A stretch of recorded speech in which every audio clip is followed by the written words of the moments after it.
You know what wisdom is? During this video, I would like you to think about 3 R's. Wisdom is, first R, a record. What does that mean? We have a document that is packed with sayings which were composed for the express purpose of making us wise. We have this document literally at our fingertips.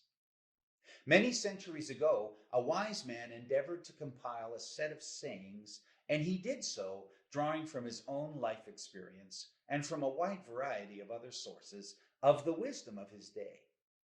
He wrote these sayings down and left them to the generations to come. Now, this individual happened to be a king. Now, I know it sounds a bit corny. Once upon a time, there was a wise king. But I assure you, he was a real man who ruled a real kingdom, whose life was recorded in real history. His name is Solomon. Now, we are told that Solomon was 20 years old when he assumed the throne from his father David, the famous King David of ancient Israel, and that he reigned in Israel for 40 years, and then he died. Now, if you are as smart as me, you can do the math and add up the years and determine that Solomon was 60 when he died. Now, by our standards, that's not very old. You are currently looking at a 59-year-old dude. Yet in that lifetime, Solomon, among other exploits, compiled for us a very comprehensive set of wise sayings pertaining to life, which we have to this day. They are called Proverbs. Now, Solomon did not write the Proverbs as a set of short stories or fables or narratives. The Proverbs are not long stories in which are embedded some moral lesson. No, the Proverbs read kind of like a fortune cookie.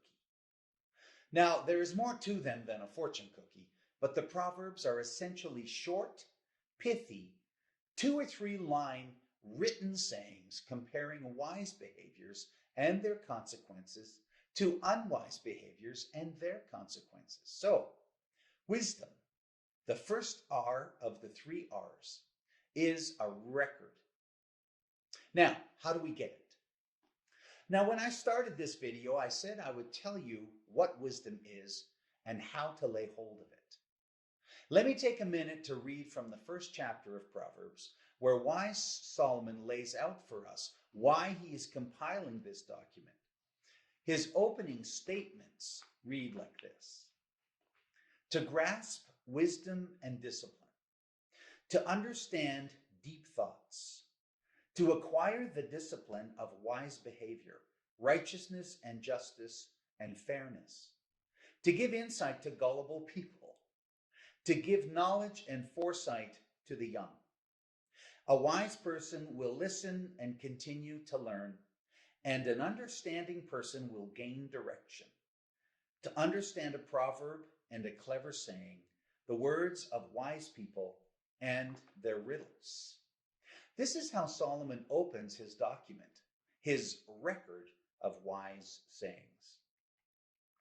The 3 R's are record, read, and ruminate. Can you read? Guess what? If you can read, you can gain this wisdom. That's the requirement. Oh, how simple is that? However, if you take on this little challenge and choose to access this record of wise sayings, you will soon discover that a degree of thought is also required in this wisdom process. And that is why the 3rd R is ruminate. What is ruminate? Ruminate is a verb that means to chew the cud. Cows chew their cud. If you ever get a chance to watch it, it is a fascinating observation.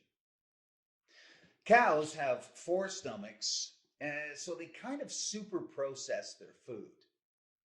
They eat the grass or they eat the hay, they chew it up, and they swallow it. Later, they can be seen chewing again. Chewing what? They actually bring up previously swallowed food and give it another chew. I know, it's gross. But that is the metaphor of what we need to do with Solomon's sayings. We read them first, these short, easily swallowed bits of tasty information. And then later we bring them up to our thoughts again and again and give them another chew. This is so we can ponder the advice and decide how the lesson gained can be applied to our own experience. Let me give you this example. Proverbs 10:5 says, "The one who gathers in summer is the one who acts wisely.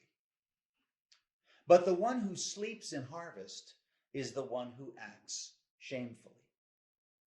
This saying speaks to me of timing. When it is time to work, we get it done. This is called wise behavior. Now, do I always take this wise advice? No.